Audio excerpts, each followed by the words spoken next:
Bonjour à tous, bienvenue à cette nouvelle vidéo. Aujourd'hui, on s'attaque à un projet qui traîne depuis quelques temps dans mes cahiers à dessin. On va essayer de réaliser un couteau à dépecer. C'est un projet qui va demander quelques petits défis. On a notamment le petit crochet à réaliser. Je ne sais pas encore comment je vais faire pour l'affûter à la fin. On a des courbes un petit peu particulières sur la lame, ça devrait être assez intéressant à faire. Et puis, il va falloir qu'on réfléchisse un petit peu en termes de matériaux, de qu'est-ce qu'on utilise. Pour la lame, je pense qu'on va utiliser de l'acier inoxydable compte tenu de l'utilisation du couteau, ça pourra éviter qu'il rouille trop rapidement. Et puis on va avoir quelques petits défis au niveau du manche. Il y a cette partie-là où les plaquettes vont pas être directement en contact, donc on va devoir l'arrondir un petit peu et éventuellement faire une petite texture. Et pour les plaquettes, on va faire un assemblage de matériaux synthétiques. Je pense qu'on va utiliser du G10 ou du micarta en couleur noire et rouge. Le but étant de pouvoir protéger et éviter que le matériau se dégrade trop vite ou se salisse trop vite avec l'usage.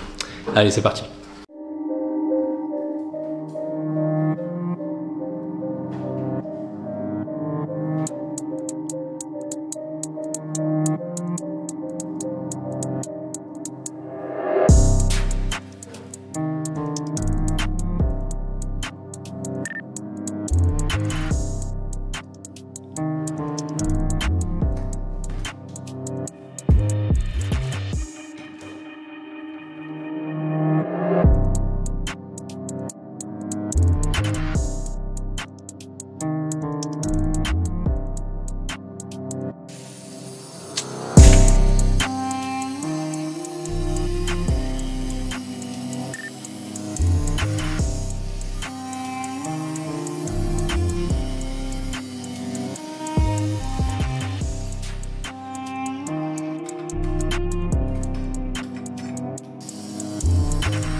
On va passer au détourage du couteau, donc comme vous pouvez le voir, il y a encore pas mal de matière à enlever pour arriver aux lignes finales.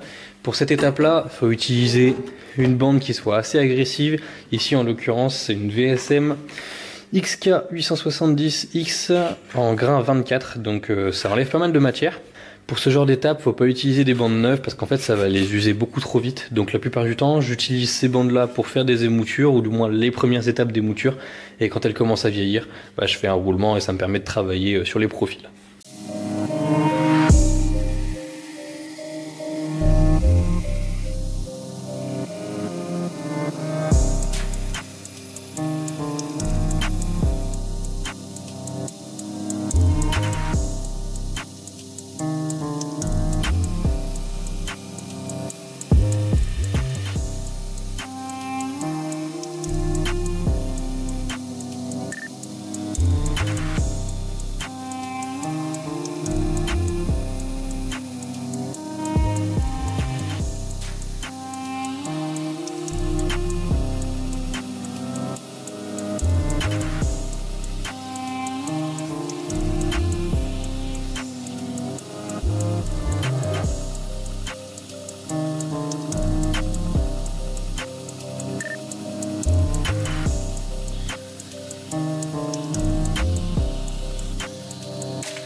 Petit détail important, si vous avez l'impression que la bande se balade sur votre petite roue de contact, bien souvent ce qui se passe c'est qu'en fait la tension de la bande n'est pas suffisante. Donc le petit stop qu'il y a là, il fonctionne très bien pour cette roue là, par contre pas forcément pour les autres. Donc ce que j'ai tendance à faire, c'est abaisser, retirer un peu et verrouiller en position un petit peu plus tendue.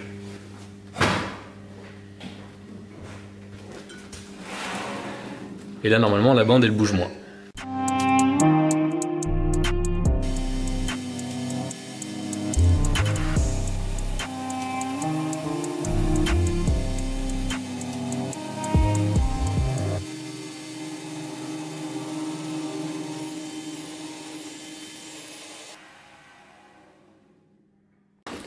J'ai pas d'outil qui va me permettre de travailler cette zone ainsi que le petit crochet de façon efficace, donc c'est pas grave, on retourne aux bonnes vieilles habitudes et on va faire ça à la lime.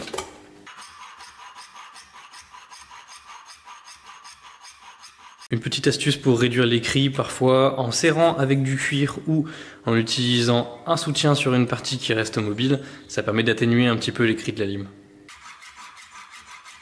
Autre petit point intéressant, je vois pas mal de gens qui utilisent leur lime comme ça, puis qui relèvent et qui reviennent. Il y a une vidéo qui a été faite il y a quelques temps par Fireball Tools, je crois, et qui prouve qu'en fait on enlève aussi de la matière en tirant. Donc oui, peut-être que la durée de vie de votre lime va être un petit peu diminuée, mais finalement vous travaillez plus vite en faisant des allers-retours. Par contre, là où je rejoins ces personnes, c'est que quand on travaille que dans un sens, on a un état de surface qui est un petit peu plus propre à la fin. Donc éventuellement les derniers coups, il vaut mieux les faire que dans un sens.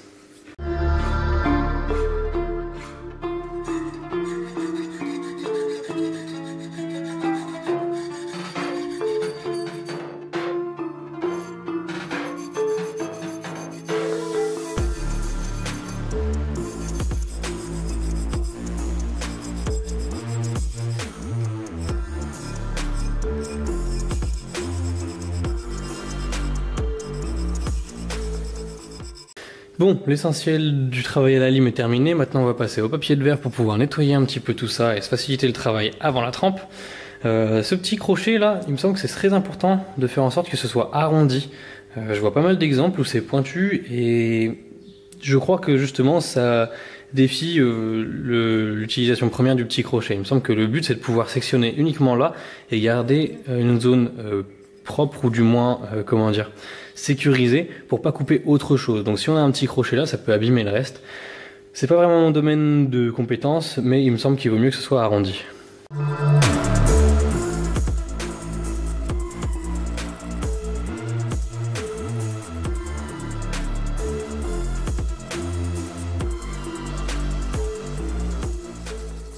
Putain, ça va être un enfer à nettoyer après la trempe, ça. Bon, je suis en train de terminer les dernières étapes de polissage pré-trempe pour ces petites zones-là.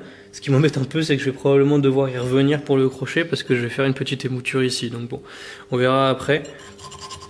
Mais bon, ça fait partie du jeu, hein. C'est pas l'étape la plus passionnante du projet, hein.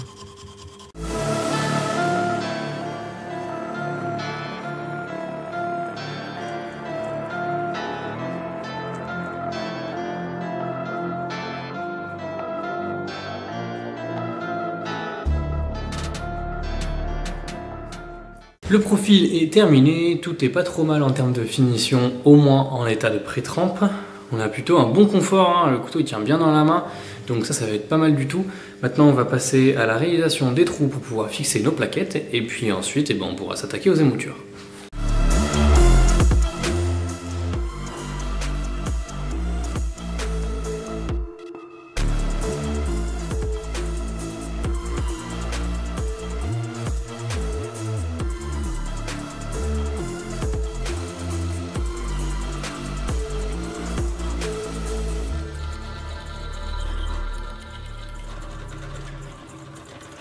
Voilà, on a terminé de percer les trous, donc il y a celui-ci, celui-ci et celui-ci qui vont nous servir à mettre nos rivets. Pour tous les autres, c'est des trous qui sont surnuméraires, le but c'est d'alléger un petit peu, et puis surtout de créer des petits ponts de colle entre chaque plaquette, ça augmente un petit peu l'adhérence de la colle. Comme vous voyez ici, j'ai déjà décapé un peu au papier de verre. La raison pour ça, c'est que d'habitude je décape tout à la machine après la trempe. Le problème c'est qu'ici, on va avoir un bout de manche qui va être visible. Or si je décape jusque là à la machine, ça va me faire des rayures, ce sera pas joli. Donc il faut que je me charge des petites bavures qu'il y avait lors du perçage avant la trempe. Et comme ça, je vais pouvoir garder ma calamine de trempe, puis pas avoir à reponcer tout ça. Allez, maintenant on va se pencher sur les émoutures.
Voilà notre couteau de retour des traitements thermiques. On va maintenant pouvoir passer aux finitions de la lame et puis ensuite on se penchera sur le manche.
Voilà, les finitions sur notre lame sont déjà bien avancées, j'en ai profité pour mettre mon logo au laser. On va maintenant essayer de noircir tout ça en passant dans l'acide et on va peut-être faire une finition stonewash. J'ai déjà des vidéos qui sont dédiées à ces finitions-là si vous voulez plus de détails.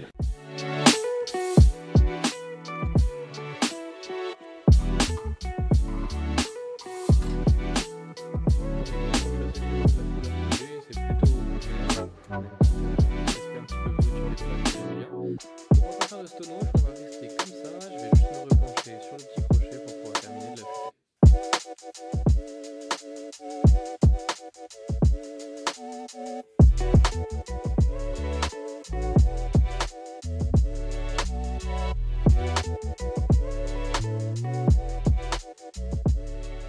Maintenant que la lame est prête, on va se pencher sur la préparation des matériaux pour le manche. Pour ça, on va utiliser 2 plaquettes de micarta colorées en lin rouge et en noir, et puis un intercalaire en fibre vulcanisée.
On a bien aligné les plaquettes et on a fixé tout ça pour pas que ça bouge trop. Pour les rivets, on va utiliser de la fibre de carbone ainsi que du G10 pour avoir la même alternance de couleurs que sur le manche.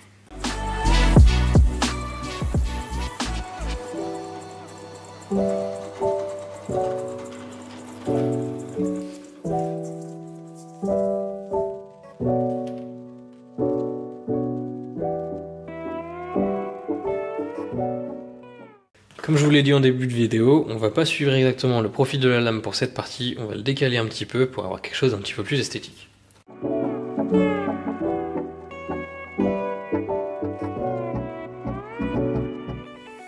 Allez, on va couper tout ça.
Avant que la résine ne sèche, j'en ai profité pour vite enlever les excès de colle qui sont tout autour du début des plaquettes, car ce sera quasiment impossible à enlever une fois que ce sera sec. Donc il vaut mieux le faire maintenant.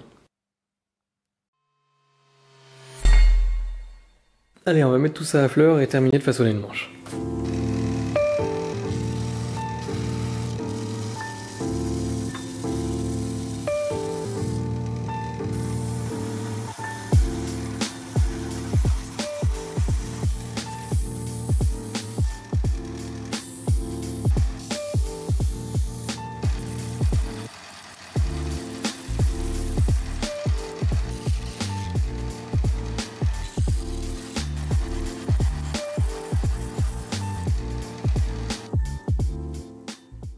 On passe maintenant au polissage à main. Petite particularité sur celui-ci, au lieu d'aller longitudinalement sur le dos du couteau, je vais travailler en perpendiculaire parce que j'ai envie d'avoir ce pattern là de rayures sur le dos.